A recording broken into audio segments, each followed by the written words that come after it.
कैसे हैं आप लोग। Welcome to my channel. क्या आपको पता है कि गूगल का मतलब क्या है? गूगल का मतलब है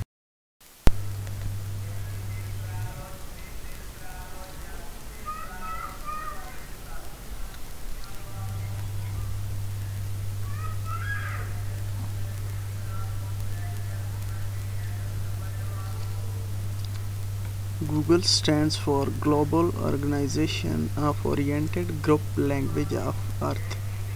अब इसका उर्दू में मीनिंग क्या होगा, तो इसको चेंज करके चेक करते हैं कि क्या बनता है। टाइप करें English to Urdu translator Google के अंदर, और यहाँ पे इंग्लिश वाला बॉक्स है, वहाँ पे इसको पेस्ट कर दें। तो इसका मतलब बनता है ग्लोबल ऑर्गेनाइजेशन के अवार्डेड शुदा ग्रुप ज़ुबान की ज़ुबानी।